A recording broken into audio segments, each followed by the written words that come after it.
Hi guys, welcome back sa ating YouTube channel mga katropa.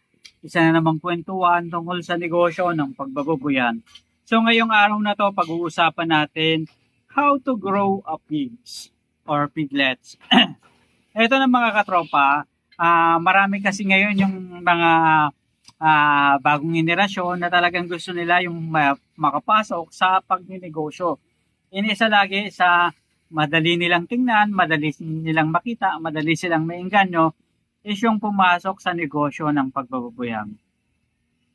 Pero tayo mismo na nakaranas na mag-alaga ng baboy, tayong mga nakapagnegosyo na ng negosyong baboyan at nagko-continue sa negosyo ng pagbababoyan, nakita natin mga katropa yung challenges na pagdadaanan ng isang magbababoy.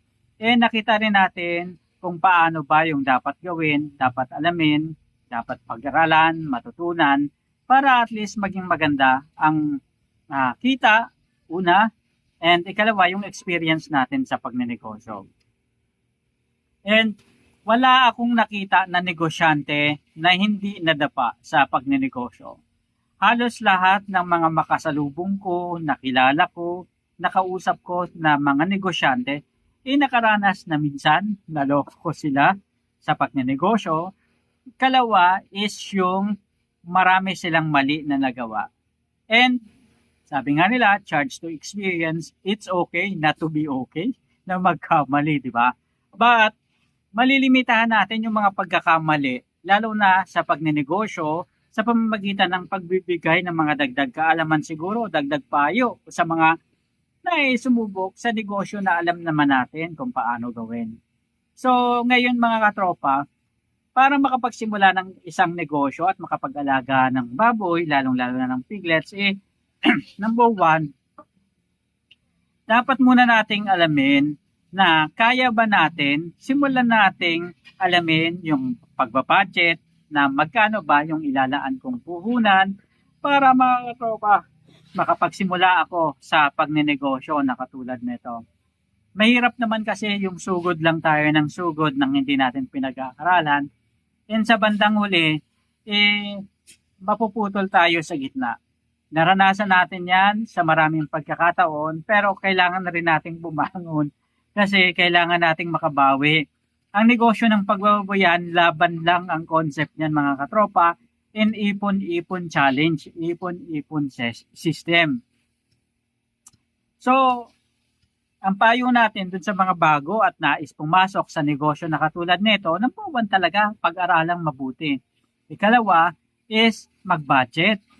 Pag-aralan kung magkano yung puhunan na kailangan hanggang sa papalaki mo yung baboy, lalong-lalo na kung partner yung papasukin mo. Kung pag-iinahin naman, magkano yung total ng gastos mo sa full cycle ng pag-iinahin. Yan kung piglets, and gagawin mong litsunin, so magkano ba yung magagastos mo sa pag-aalaga ng mga katulad niyan. Yan ano-ano ba yung mga kailangan mo sa pag-aalaga ng katulad niyan. So simulan natin mga katropa. Isa sa mga bagay kapag na meron tayong alagang piglets, yung tinatawag na neonatal care na nangyayari ito sa panahon ng panganganak and hanggang 3 weeks. So, ibig sabihin mga katropa, isa sa mga bagay na dapat talagang gawin natin is yung pagpapasuso. Kailangan ng piglets makasuso ng colostrum sa inahin. Importante yan para hindi maging sakitin at magkaroon sila mga katropa ng antibodies na panglaban sa mga sakit, mga bacteria, virus, makakatulong yan ang gusto mga katropa. Isa pa is yung processing within 24 hours na dapat i-perform natin tulad ng pagpuputol ng mga pangil, ng mga buntot, para maiwasan yung injury sa ating mga alagang baboy, lalong-lalo na kung nagkakagatan sila at naglalaro mga katropa. Kapag nasugatan kasi ang ating mga alagang baboy, nagiging sanhi ito at nagbibigay daan para makapasok yung bakterya sa kanila na magkukos ng mga iba't ibang sakit sa kanila. So, kailangan lang natin mga katropa, pagpuputol rin ng pusod, which is kailangan natin magbigay ng iodine o maglapat ng iodine sa kanila para maiwasan yung pagpasok ng mga mikrobyo sa mga open forms ng mga sugat. And ganoon na rin mga katropa, dapat tayo magbigay ng iron sa ating mga alaga, pag-i-inject ng iron para maiwasan at ma-prevent yung anemia, lalong-lalo na yung panlalamig mga katropa. And i-maintain rin natin yung medyo mainit na babuyan, lalong-lalo na sa mga bagong anak ng mga piglets kasi medyo mahina pa sila sa lamig, lalong-lalo na kung panahon ng taglamig at maulan. Kailangan talaga maglagay tayo mga katropa ng brother light and maglagay tayo ng mga beddings na medyo mainit tulad ng sako at kung ano-ano pa. Ayan, wag naman mga katropa natin hayaan na lamigin yung ating mga alagang baboy at nakalatag lang sa simento. Kasi sayang kapag nawala.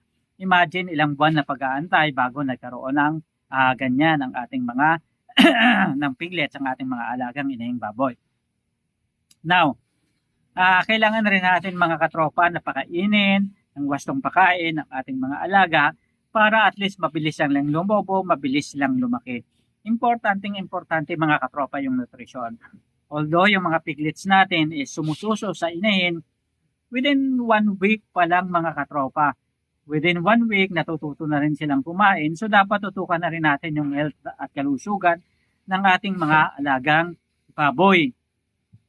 Mas maganda, mas maaga silang matuto para mas mabilis natin silang maiwalay sa inahin sa edad na 28 days, 35 days, o less than 45 days mga katropa. Sa ganitong sistema kasi mas mapapaaga yung pagwawalay sa inahin and makakatulong yan para yung inahin natin mas mabilis na maglandi yung ating mga alagang baboy. And importante rin mga katropa yung pagdi-deworm natin. So sa pagdi-deworm kasi, importante yan para at least yung mga pinapakain natin sa ating mga baboy, mga alagang baboy, inapupunta lahat yung nutrients sa katawan at nagre-reflect yung average daily gain, feeds conversion ratio. Dapat matutukan natin as early as possible para at least makapokus tayo na yung ginagastos natin na pakain sa ating mga alaga magresulta sa pagtaba at mabilis nilang paglaki. Tutukan rin natin mga katropa yung lalong-lalo na pagdating ng starter period. Sa pre-starter kasi medyo mataas ang price niyan, di ba mga katropa? 25 kilos lang yan pero mataas ang pricing. And pagdating naman ng starter, dyan na talaga tayo, unti-unti na, medyo makaka-adjust ng konti, makakaluwag. Pero pagdating ng grower period, dyan naman tayo talaga naman hahatakin at bubutasin ang bulsa natin. So, medyo challenging yan mga katropa, kaya sinasabi ko sa inyo, dapat talaga pagtuunan nyo ng pansin and paglaanan ng pansin yung tunay na budget na dapat na magastos ninyo sa inyong babuyan. And minsan yung iba nag-finisher pa, yung iba naman hindi. So nasa sa diskarte nyo na yan mga katropa. Depende sa kung gaano talaga kalaki yung gusto mo yung mapalaki yung inyong mga alagang baboy. And remember, dapat rin natin mga katropa, tingnan yung biosecurity ng ating babuyan na make sure na talagang sumusunod tayo kahit nasabihin mo na backyard hog raiser lang tayo. And isa pa is yung housing ng ating pen, ng ating baboy. Ibig sabihin, dapat nag-allocate tayo ng 0.8 to 1.2 square meters para sa ating mga alagang baboy. Depende na lang kung gaano natin sila gustong lumaki pa. Ibig sabihin, kung gusto natin silang mapalaki ng mga 100 kilos and more, dapat 1.0 to 1.25 square meters yung ina-allocate natin sa bawat isang baboy. Pero kung mga 85 kilos, 90 kilos hanggang 100 kilos, pwede na yung 0.8 to 0.9 square meters per head ng ating mga alagang baboy. So, importante din yung hygiene na dapat lagi tayong naglilinis para hindi tayo mga moy at nirereklamo ng ating mga kapitbahay. So, isa lang to mga katropa sa mga bagay na dapat nating tutukan and make sure na yung mga baboy kasi mga social animals yan, talagang maglalaro at maglalaro yan. So, make sure na talagang binibigyan natin sila ng space para makapagpahinga and makapaglaro. And huwag natin sila lagi-laging iniistorbo kasi laging may magkadudulot yan ng stress and maaaring yung baboy bagal yung paglaki nila kasi kung stress sila lagi, di ba?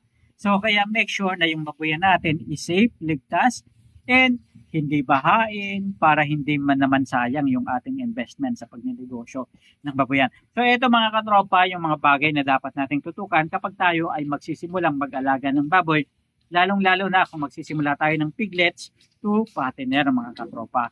So pag-usapan ulit natin yung iba't ibang topic sa negosyo ng pagbababoyan sa mga susunod pa natin na vlogs. Hanggang sa muli, maraming salamat, paalam.